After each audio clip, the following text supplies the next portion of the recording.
그리스도께서 죽은 자 가운데서 다시 살아나셨다 전파되었거늘 너희 중에서 어떤 사람들은 어찌하여 죽은 자 가운데서 부활이 없다 하느냐. 만일 죽은 자의 부활이 없으면 그리스도도 다시 살지 못하셨으리라. 그리스도께서 만일 다시 살지 못하셨으면 우리가 전파하는 것도 헛것이요 또 너희 믿음도 헛것이며 또 우리가 하나님의 거짓 증언으로 발견되리니 우리가 하나님의 그리스도를 다시 살리셨다고 증언하였습니다. 만일 죽은 자가 다시 살아나는 일이 없으면 하나님이 그리스도를 다시 살리지 아니하셨으리라. 만일 죽은 자가 다시 살아나는 일이 없으면 그리스도도 다시 살아나는 일이 없었을 터요. 그리스도께서 다시 살아나신 일이 없으면 너희의 믿음도 헛되고 너희가 여전히 죄 가운데 있을 것이요 또한 그리스도 안에 잠자는 자도 망하였으리니 만일 그리스도 안에서 우리가 바라는 것이 다만 이 세상의 삶뿐이면 모든 사람 가운데 우리가 더욱 불쌍한 자리라. 아멘. 그렇습니다. 우리 주님 하나님 아버지, 우리는 우리 예수님의 부활을 깊이 깨닫고 믿고 알며 우리의 모든 죄를 깨끗하게 씻어주시고 우리 이 땅 마지막이 되면 거친 숨을 쉬면서도 우리에게는 천국이 있기에 다시 사는 삶이 있기에 두려워하지 않습니다. 그러나 우리가 우리의 삶을 살다 보면 어느덧 부활의 신앙은 희미해져 버립니다. 다시 오늘 희미해진 우리들의 부활의 신앙이 뜨겁게 우리 마음을 달궈 주시사 하나님 예수 그리스도의 부활로 충만케 하여 주소서. 우리도 막달라 마리아와 같이 새벽 미명에 일어나 주님이 그리워 빈 무덤에 달려가 한없이 눈물을 흘리며 주님을 사랑하는 그 마음을 우리에게도 허락하여 주셔서 이제는 내가 죽고 정말 내 안에 부활하신 주님과 함께 살아갈 수 있는 은혜의 자녀들 다 되게 하여 주소서. 하나님, 그것을 믿기에 이 땅으로 달려왔습니다.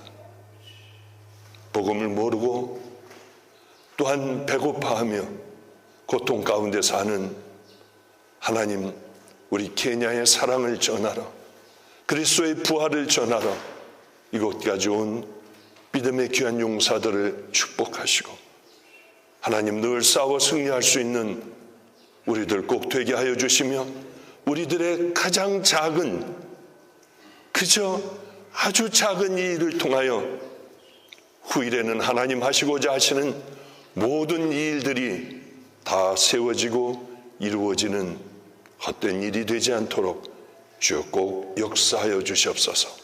오늘 이 예배에 주님 강력하게 함께하여 주시기를, 그리고 다시 한번 우리가 자던 잠에서 깨어나기를 소망하오며 예수님 이름으로 기도드렸습니다. 아멘. 주님 가르쳐 주신 기도 드리겠습니다. 하늘에 계신 우리 아버지여, 이름이 거룩히 여김을 받으시오며 나라의 임하옵시며 뜻이 하늘에서 이루어진 것 같이 땅에서도 이루어지이다. 오늘날 우리에게 일용할 양식을 주옵시고 우리가 우리에게 죄 지은 자를 사하여 준 것 같이 우리의 죄를 사하여 주옵시고 우리를 시험에 들게 하지 마옵시고 다만 악에서 구하옵소서. 대개 나라와 권세와 영광이 아버지께 영원히 있사옵나이다. 아멘. 이 시간에는 김온, 윤예진 선교사의 딸 김결 어린이와 선교센터에서 함께 사역하는 윌슨 나오미의 아들 오웬 어린이의 세례식이 있도록 하겠습니다. 우리 함께 기도하는 마음으로 날 대속하신 예수께 함께 마음을 다해 찬양하겠습니다.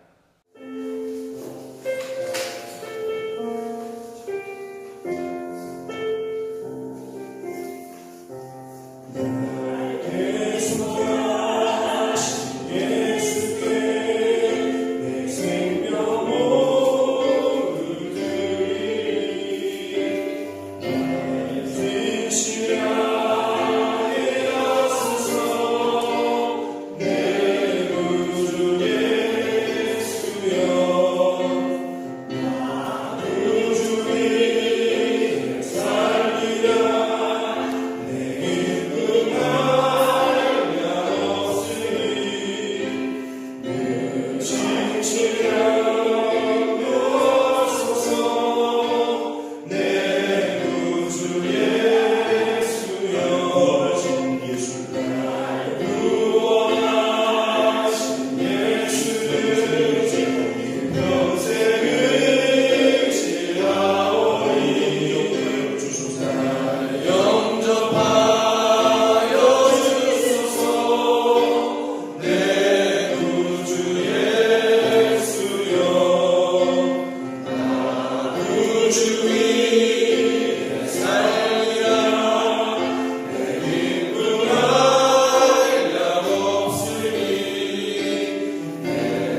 거룩하신 하나님, 우리들 오늘 영아 세례를 베풉니다. 형식이 되지 않게 하여 주소서. 정말 이 아이들이 자라나 예수 그리스도의 신부가 되게 하시고, 하나님께서 마음껏 쓰시는 참으로 이 땅에서 하루가 아니 매 분초가 행복한 우리 주님의 놀라운 용사들로 우리 주님이 세례를 통하여 이끌어 주시옵소서.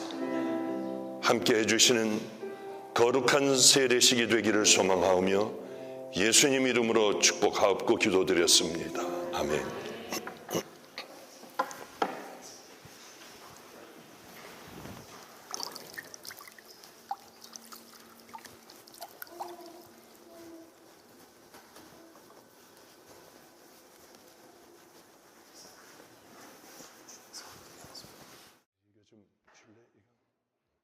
여기 내려가서 할까? 이거 좀 가까이 좀 줘봐요.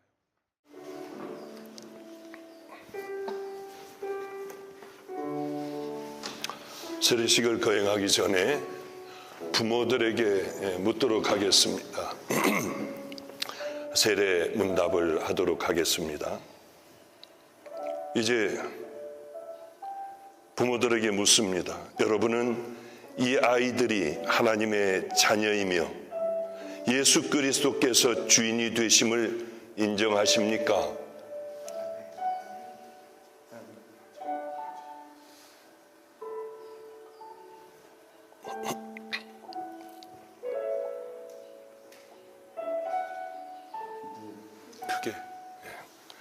크게 해주지. 여러분은 이 아이들에 대하여 예수님의 십자가와 구원의 은혜에 대하여 가르치시겠습니까?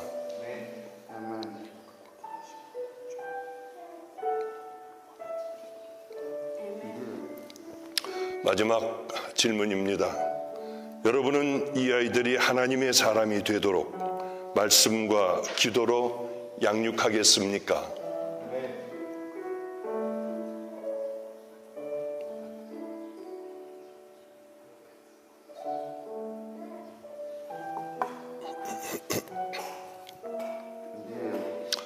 그러면 이제서부터 세례식을 거행하도록 하겠습니다.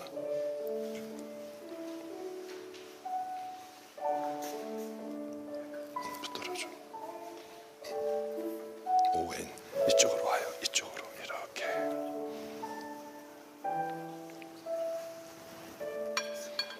오웬 내가 성부와 성자와 성령의 이름으로 내게 세례를 주노라. 아멘. 주여 도와주소서. 도와주소서. 네, 됐어요. 저쪽으로 가죠. 아니, 이쪽으로. 자리를 바꿔주지. 바꿔주지.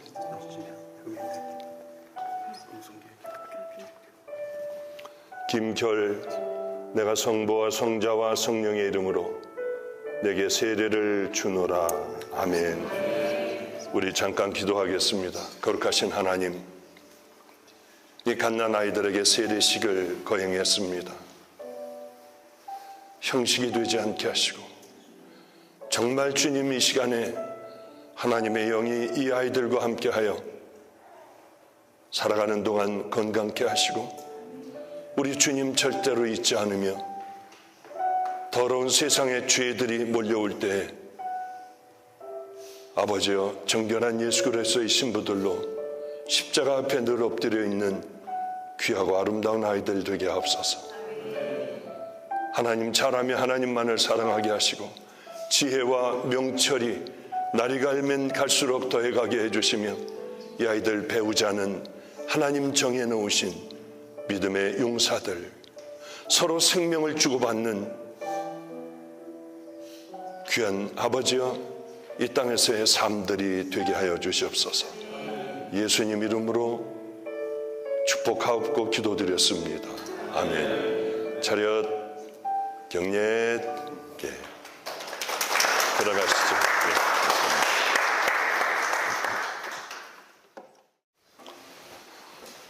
자, 오늘 하나님의 말씀 보도록 하겠습니다.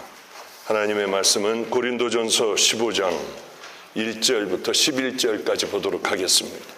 고린도전서 15장 1절부터 11절까지입니다.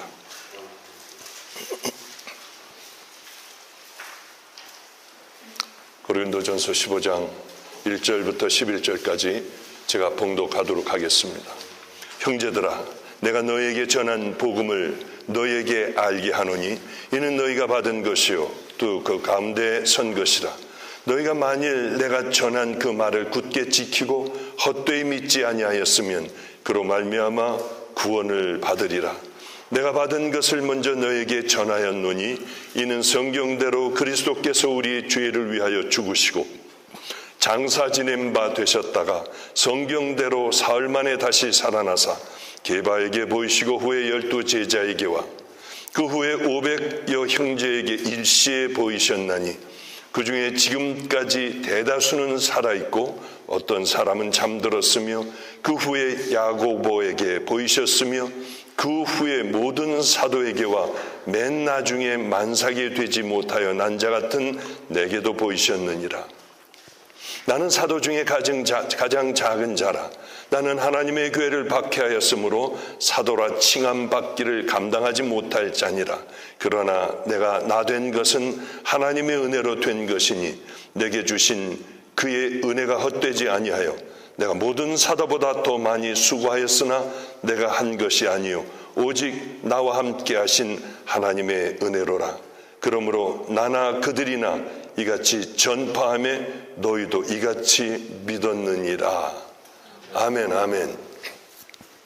예배를 드리기 전에 찬양 소리가 이곳에서 아름답게 울려 퍼져서 저는 한번 이곳을 돌아보기 시작을 했습니다.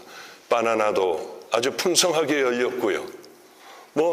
오렌지도 많이 열렸고 이런 많은 열매들을 보는데 한 나무에 보니까 아보카도 나무라고 하는데 칼집을 그냥 여러 군데를 여기저기를 내놓고 누가 참 몹쓸짓을 했나 했더니 일부러 그렇게 칼집을 내놨다고 합니다.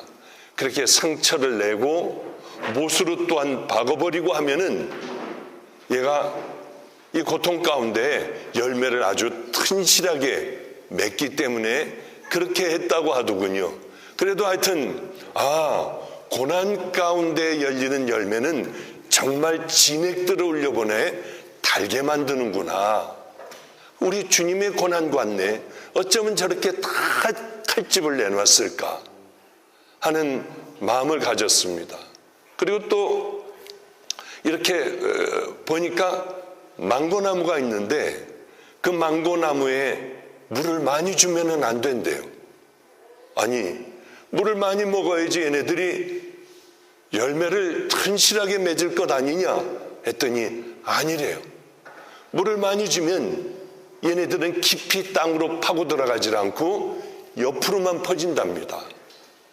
땅 속으로 스며들어가는 그런 일들은 하지를 않는데요. 왜? 편안하게 가만히 있어도 물들을 자주 주니 그저 열매만 맺으면 되지 않습니까? 문제는 이 땅에도 가뭄이 있다고 하는 거예요.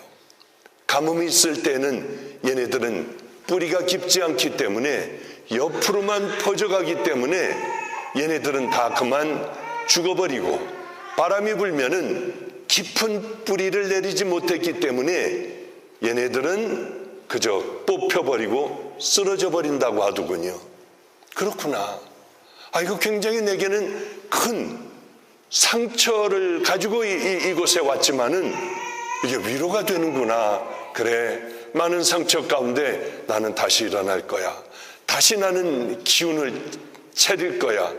저 나름대로 많은 상처가 있지 않겠습니까? 작은 것이 아니라 굵직굵직한 일들이요. 누구에게도 얘기하지 못할 이 마음의 상처들이 있을 거 아닙니까? 그래, 저걸 통해서 나는 많은 열매, 이번에 와서 죽어라고 돌아다니며 많은 열매를 맺을 거야. 그런 생각을 하며 저쪽을 가지 않았더라면, 이곳에서 찬양 연습을 하지 않았더라면 큰일 날 뻔했네. 하나님은 내게 이 상처를 보여주시며 위로를 해주시는 것 같았어요. 그래, 깊이 뿌리를 내리자. 상처를 통하여 더 깊이 물을 빨아들여 아름다운 열매를 맺어야겠다. 그냥 오늘 잠깐 그러고 돌아와 기도하며 주님, 이게 불평이가 아니라, 이게 제 삶에 불편하고 잠 못 자는 일이 아니라 이것은 제게 큰 축복의 열매를 맺을 수 있겠네요. 주님, 아프리카에 와 잠깐 있지만은 저는 아주 달고 물이 뚝뚝 떨어지는 그런 열매를 맺고 돌아가겠습니다 하고 속으로 그냥 그렇게 기도했습니다. 우리가 예수를 믿는다는 게 뭘까요? 사업이 잘 되는 것, 자식들이 다 기가 막힌 대학에 들어가는 것이 과연 축복일까요? 또 장수의 축복도 받아 100세까지 살아가며 그저 이부자리에서 끙끙거리다가 죽는 것, 그게 정말 축복일까요? 그렇다고 하면 사도 바울이나 예수님의 제자들은 다 저주받은 자들입니다. 아, 이 은혜가 그들에게 있었구나. 비록 이 땅에서는 고난을 당하며 죽어가지만은 이들에게는 하나님께서는 엄청난 마음의 행복한 축복을 주셨겠다. 그런 생각을 해보면, 그래, 이 땅에 잘 먹고 잘 사는 것만을 구하려 하는 그 복음은 불쌍한 복음이구나. 고난 가운데서도 단 열매, 물이 뚝뚝 떨어지는 하나님의 열매를 맺어가는 것이 아름다운 것이구나. 왜? 우리 예수님도 그렇게 사셨으니까요. 예수님은 이제 금요일 오후 3시쯤에 운명하셨습니다. 그런데 문제는 그날이 이제 얼마 안 있으면 안식이래요. 금요일 날 6시서부터 안식일이니까 3시에 돌아가셨으니까 3시간이라는 시간밖에는 없었습니다. 못 사는 사람, 가난한 사람들, 이 땅에서 그저 천하게 살아온 사람들은 이스라엘은 땅에다가 그냥 매장해버려요. 예수님도 또 그 외에 같이 죽은 사람들도 땅에 매장하고 안식일을 맞으면 아무 문제가 없습니다. 그런데요, 너무 감사하게 아리마대 사람, 부자래요. 부자인데 아리마대 사람이 그 무서운 빌라도 총독에게 달려갔습니다. 성경은 이렇게 기록하고 있어요. 마가복음에는요, 이날은 예비일 곧 안식일 전날이므로 저물었을 때 아리마대 사람 요셉이 와서 당돌히 빌라도에게 들어가 예수의 시체를 달라 하니 그는 존귀한 공회원이요 하나님 나라를 기다리는 자라. 이런 말씀을 읽어볼 때 엄청나게 부러운 게 있어요. 저는 부자가 부러운가? 그렇지 않아요. 공회원이 부러울까? 그렇지 않습니다. 하나님을 사랑하는 마음, 예수님을 사랑하는 마음으로 지금 아주 무섭기가 짝이 없는 지금 그런 시간들이에요. 예수님이 수천하신 십자가 달린 바로 그곳에는 피가 선혈이 낭자해요. 군인들은 철벅거리며 돌아다니기 시작을 해요. 예수님의 제자들을 잡으려고 해요.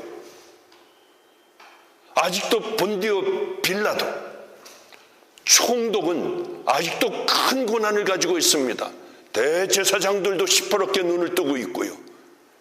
그런데 성경은 당돌하게, 당돌이란 말이 뭘까요? 용감하게, 이것저것 보지 않고, 이런 사정 저런 사정 보지 않고 단호하게 본디오 빌라도에게 달려가서 얘기를 하는 거예요. 시체를 달라. 예수님의 시신을 달라. 그런데 시간도 얼마 안 남았습니다. 3시간밖에 안 남았어요. 이제 저는 나도 아리마대 사람 요셉과 같이 주님을 위하여 당돌했으면 얼마나 좋을까. 두려움 없이 그 길을 걸어가면 얼마나 좋을까. 때로는 두려움들이 내게 엄습하기도 해요. 그래, 이렇게 하면 그럼 나는 어떻게 하지? 저렇게 확 해버리면 그럼 내 인생의 후반전은 어떻게 되라고? 이런 일들이 참 많아요. 저는 그런 생각을 합니다. 이 시대의 목사들이, 선교사들이, 하나님의 자녀들이 이렇게 당돌하게 하나님을 사랑하기 때문에, 예수님을 사랑하기 때문에, 십자가를 따르기 때문에 당돌하게 세상 두려움 없이 이렇게 살아가면 얼마나 좋을까. 우리 왜 비겁한 삶을 살며 그저 나를 생각하며 예수님보다, 십자가보다는 내가 더 크고, 내가 내 자식들이 먼저여야 하고, 내 자존심이 먼저여야 하고, 내 이익이 먼저여야 하는 왜 그런 삶을 살아갈까? 참 조금도 손해보려고 하지 않고요. 이런 우리들의 모습을 보면 답답하기가 짝이 없을 때가 많아요. 가끔 집회를 하다가 보면 어린애들이요, 그저 겨우 걸을 수 있는 애들이 그저 버적버적 기어 나오는데도 가만히 있어요. 부모는. 얘가 강대상까지 오더라고요. 기어가지고 올라오더라고요. 그래도 놔도 얼마나 화가 나는지 몰라요. 그래서 이 아이를 데려가십시오. 어떻게 여기까지 나오도록 놔둡니까? 우리 지금 연설을 하고 있는 게 아니라 거룩하신 하나님 앞에 우리 예배를 드리고 있습니다. 어떻게 이렇게 할 수가 있습니까? 우리 교인의 자녀예요. 교회에서 열심히 봉사도 해요. 헌신도 할 줄 아는 사람이에요. 그 얘기를 듣고 나면 그분은 그 시간 이후로 그렇게 열심히 봉사하던 사람이, 예배를 드리던 사람이 그 다음 주서부터는 보이지 않고 지금까지 오랜 세월이 흘러도 그가 어디로 갔는지도 몰라요. 왜 우리는 이러한 신앙을 가지고 있을까? 감사함으로, 그래 내가 그렇게 해야겠다. 사람들은 뭐 좀 여담입니다마는,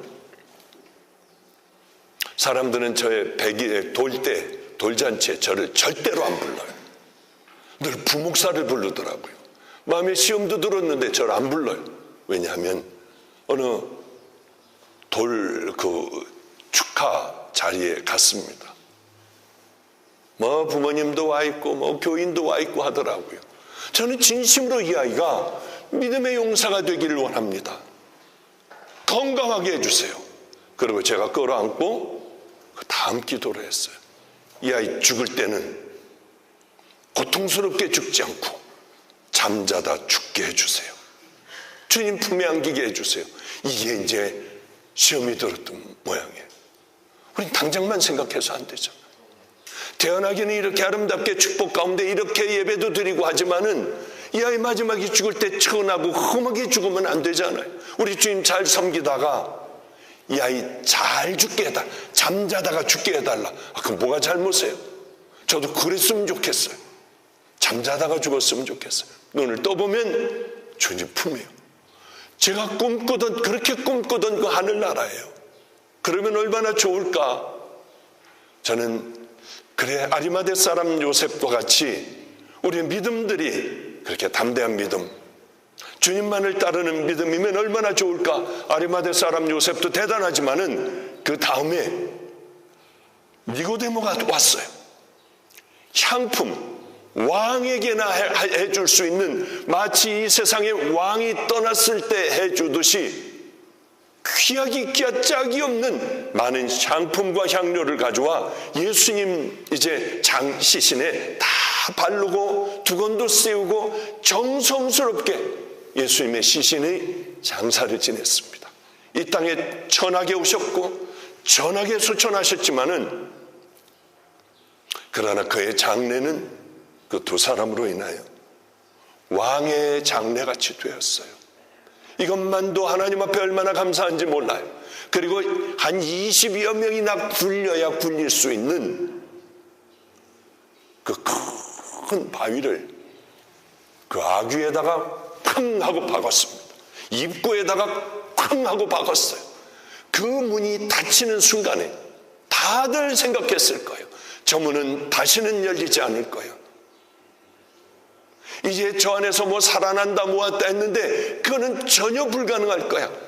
살아나리라고 생각한 사람은 아마 주변에 아무도 없었을 것 같아요. 그런데 아무리 큰 믿음을 가진 사람들도 제자들도 좌절하고 절망하고 육중한 그 바위로 닫혀진 무덤을 보며 그들은 다 실망, 좌절을 했어요. 나는 부활할 거야. 그들도 믿지를 않았어요. 사흘째 되던 날 하나님의 거룩한 영이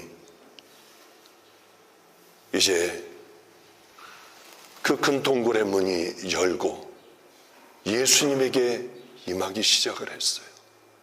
마치 자다 깨난 분과 같이 예수님은 일어나셨고 잘 두건서부터 그 옷서부터 잘 개놓고 예수님은 부활하셨습니다. 새벽에 예수님의 무덤을 찾았던 여인들이 있었어요. 얼마나 깜짝 놀랐을까요? 무덤은 비어 있었습니다. 한 번은 제가 고통스럽고 내가 잘 변화되지 않을 때마다 왜 이럴까? 저한테 침도 뱉고 왜 나는 이렇게 변하지 않을까? 그러며 괴로워하다가 부평공동묘지로 달려가요. 그러면 어마어마한 그런 무덤들이 어마어마해요. 어쩌면 그렇게 많은지요. 그때는 문도 없었습니다. 그곳을 향하여 욕심 있는 마음을 버리기 위하여, 상처받은 마음을 버리기 위하여 쭉 올라가요. 가다가 화장터가 있고 화장터 전에 왼쪽으로 올라가는 데가 있는데 그 끝에 가보면 어마어마한 무덤들이 있습니다. 끝이 안 보이도록요. 가까이 가서 플래시를 비춰보면 장로님도 있고 목사님들도 있고요. 사업한 사람도 있고요. 정치가도 있어요. 가다가 얼마나 놀랐는지 몰라요. 소복 입은 사람이요. 이렇게 보니까 무덤을 감싸고 있더라고요. 소복 입은 여자가 부시시 일어나 길 쪽으로 오는데 전 죽는 줄 알았어요. 얼마나 무섭게 새벽 2시 소복 입은 여자가 무덤을 이렇게 하고 있다가 일어나 앞으로 나오니요. 그런데 저보다 그 여자가 더 놀라더라고요. 집에 갈 수가 없는 거예요, 이 여자는. 너무 사랑하는 사람이 그가 자식인지 사랑하는 남편인지 저는 부모인지 알지 못하지만은 너무 사랑한 거예요. 밤이 지나는지도 모르고 그 여인이 무서움을 모를까요? 얼마나 무서웠겠어요. 그런데 그걸 붙들고 있는 거예요. 밤새도록 끌어안고 있는 거예요. 왜냐하면 사랑하기 때문에. 이 여인에게 가장 행복한 소식이 뭘까요? 죽은 그가 다시 문을 열고 집으로 돌아오는 거예요. 그게 얼마나 소망일까요? 우리 할아버님은 감리교 성자라고 불렸습니다. 근데 우리 할아버님이 제일 사랑하는 아들이 있어요. 박신원 목사님, 유기성 목사의 장인입니다. 너무 조용조용하시고 너무 사랑이 많으신 분이에요. 할아버님도 종교교회 담임 목사님이셨고 저희 작은 아버지도 종교교회 담임이셨어요. 어느 날 간암에 걸리셨습니다. 어쩌면 그렇게 빨리 수천에 가는, 점점 생명을 잃어가는지요. 그런데 작은 아버님은 담임 목사님이시고 하셨는데 죽음에 대한 두려움이 대단했어요. 보영아, 나 어떻게 하면 돼? 그때 광화문인가 어디에 원자력 병원이 있었습니다. 거기서 실습을 하다가 점심때 막 달려오는 거예요. 달려와서 작은 아버지를 보면 나 어떡해? 나 두려워. 저는 예수를 안 믿으니 기도해드릴 수도 없었고요. 그리고는 두려워하셨어요. 시간이 흘러 점점 흘러도 많은 교인들 앞에서도 난 두려워. 할아버님은 박 목사, 이제는 이 세상의 삶을 놔야 돼. 제발 주님을 붙들어. 하고 그 앞에서 그냥 하나님, 저 아들이 십자가를 만나게 해주세요. 그런데 혼수 상태가 딱 되어가며 작은아버지는 저기 저 십자가 동산, 십자가 동산에 그 얘기를 계속하셨어요. 할아버님은 저 그때 다 그걸 봤어. 됐어. 이제 됐어. 그러면서 귀에다 대고 박 목사 잘 가. 그렇게 어느껴 우시면서 박 목사 잘 가. 곧 나도 갈 거야. 천국에서 만나. 그러시더라고요. 할아버님은 그 후에 책을 내셨어요. 그 아들을 위해서. 그 소문을 기가 막히게 어떤 분이 그 책을 저에게 주더라고요. 소문을 제가 읽어드릴게요. 나에게는 삼남 이녀가 있었다. 맏아들은 맞이기에 하나님 앞에 바쳐 주의 종이 되게 하였다. 그러나 둘째는 저 자신이 헌신하여 주의 종이 되었다. 그 부모로서 어느 자식이고 사랑치 않는 자식이 있으리오마는 나는 둘째에게 더 많은 정을 두고 희망을 가지고 지내왔다. 그런데 이게 웬일인가? 이 둘째가 그의 목회 생활 20년 한참 뛰면서 달리던 중 43살인가 그때 소천하셨어요.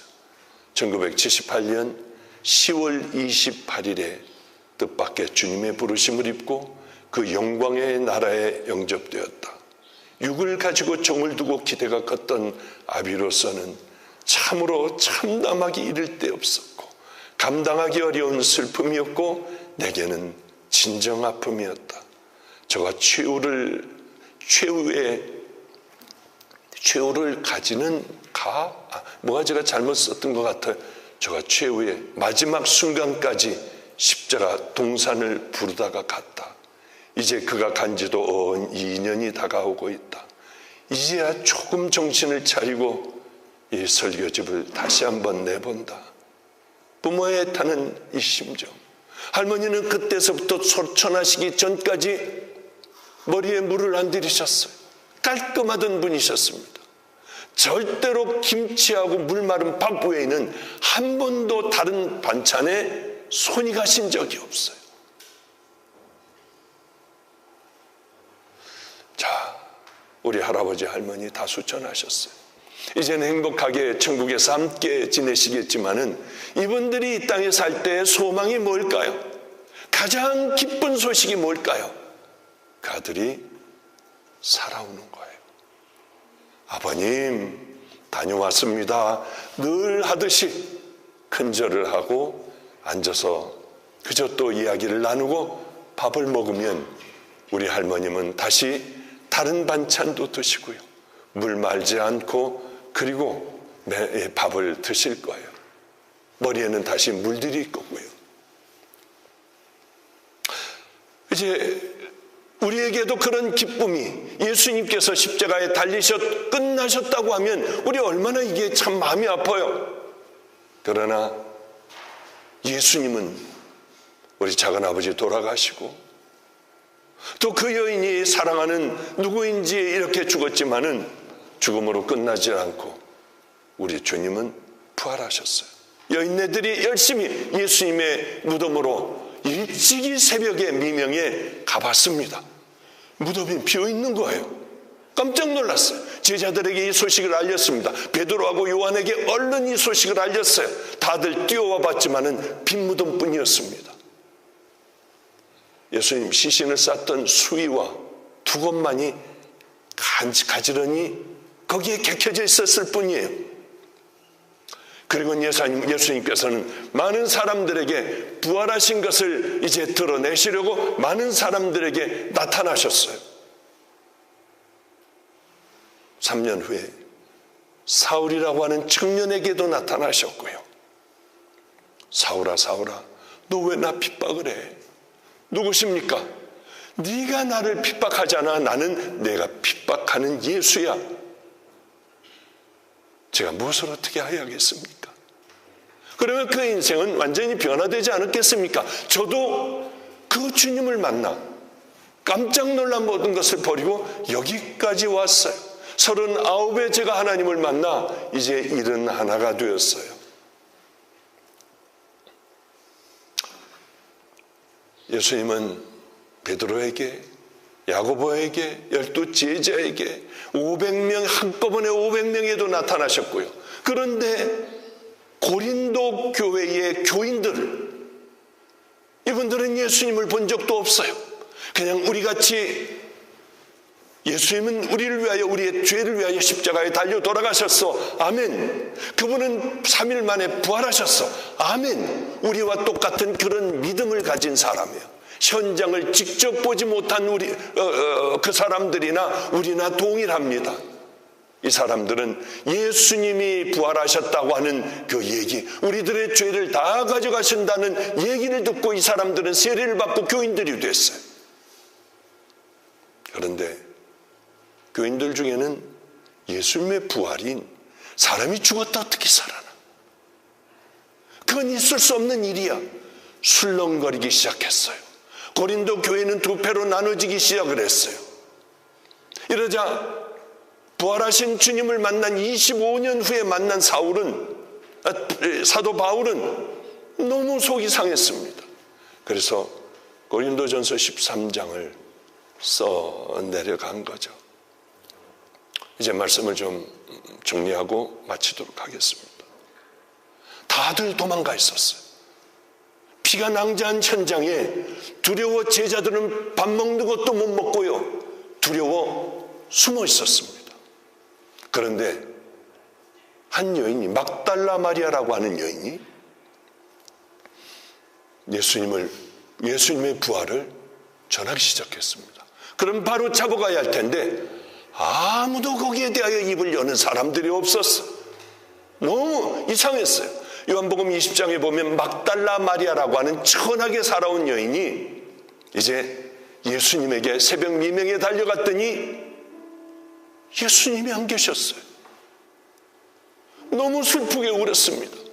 베드로와 요한에게 달려가 예수님이 없다고 했어요. 막달라 마리아는 다시 가서 혼자 슬피 울며 무덤 속에서 부활하신 예수님, 누가 우리 예수님을 가져갔을까? 슬피 울고 있었어요. 마지막에 예수님을 사랑한다고 한번 얘기라도 해보려고 했는데 주님에게 얘기할 기회도 없어졌어요. 비통한 마음으로 울고 있는 바로 그때예요. 마리아야, 동산지기인 줄 알았습니다. 막달라 마리아는.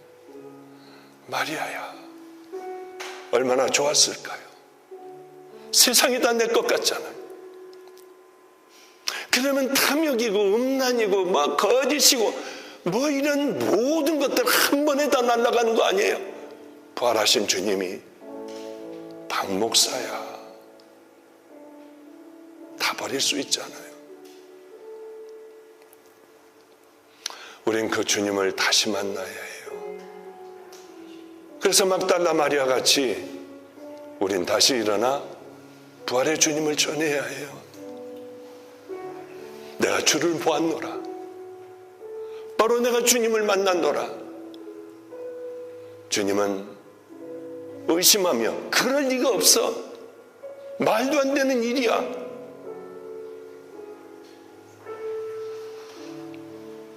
도마에게도 나타나, 자, 여기에 손가락을 넣어봐. 내 손을 좀 만져봐. 그리고 이제는 믿지 못하는 자가 아니라 너는 믿는 자가 돼야 해. 그러자 도마는 이렇게 고백을 해요. 나의 하나님, 나의 주시여. 우리는 이 땅을 살아가며 그저 습관적인 예배를 드리고 습관적인 삶을 살아가며 습관적인 기도를 하고 찬양을 해요. 그게 아니라 부활하신 주님, 그 주님을 마음속에 담고 늘 십자가 앞에서 하나님의 말씀을, 그분이 우리들에게 해주셨던 말씀을 우리에게 비춰보며 거울이 되어 늘 눈물 흘리며 가슴을 치며 주님 만나는 그날까지 가장 아름다운 길을 걸어가시는 부활의 주님을 만난 종들, 성도들 되시기를 주님의 이름으로 축복합니다. 기도하겠습니다. 하나님 아버지여, 어리석은 우리들을 고쳐주소서. 왜 이렇게 살다 보면 자꾸 병 들어가는지 모릅니다. 고린도 교인들도 우리같이 의심할 때가 있고, 부활하신 주님과는 상관없는 삶을 살다 보니 그것을 주장하기 시작도 합니다.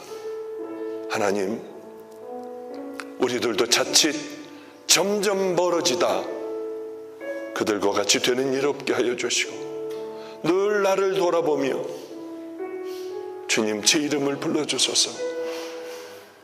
그러면 우린 달려가겠나이다. 늘 목마른 마음으로 진실한 하루하루의 삶을 살아가는 은혜의 자녀들 다 되게 하여 주시옵소서. 그 은혜가 오늘 우리들의 가슴에 촉촉히 내리기를 간절히 소망하오며 예수님 이름으로 축복하옵고 기도드렸습니다. 아멘. 시간 사모님들의 특별 찬양으로 준비한 예물 하나님께 올려드리고 장상호 선교사님의 봉헌 기도와 축도로 예배를 마치겠습니다.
특송 감사합니다. 같이 기도하겠습니다. 사랑과 은혜의 하나님 아버지, 저희들에게 이 부활의 주님, 이 주일날 아버지께 신령과 진정으로 예배를 허락하여 주심에 참으로 감사합니다. 오늘 선포된 메시지가 우리의 마음속에 담아서 우리의 삶 속에서 그대로 적용되기를 그렇게 간절히 소원합니다. 세상이 기준으로 보는 행복이 아니라 정말 부활의 소망을 가지고 부활의 증인으로 살아가는 것이 우리에게 가장 복된 삶임을 깨닫게 하여 주시니 참으로 감사합니다. 부족한 저희 입술의 찬양을 받아주시고 또한 저희들의 기도를 받아주시고 또한 빈손으로 나오지 아니하고 이와 같이 정성껏 준비한 봉헌하는 예물을 받아주시니 참으로 감사합니다. 이 예물이 쓰이는 곳마다 우리 주님의 부활이 증거되게 하여 주시고 하나님의 영광이 선포되게 하여 주시고 성령님의 역사가 함께 하여 주셔서 그곳에서 하나님의 나라가 확장되게 하여 주시옵소서. 지금은 부활의 첫 열매이신 우리 주 예수 그리스도의 은혜와 그 부활의 끝에서 성도들을 맞아주시는 하나님 아버지의 극진하신 사랑이 또한 성령님의 인도와 내주하심과 역사하심이 부활의 증인으로 살아가기를 결단하는 온 교회와 성도들의 머리 위에 지금부터 영원히 함께 하시기를 간절히 축원하옵나이다. 아멘.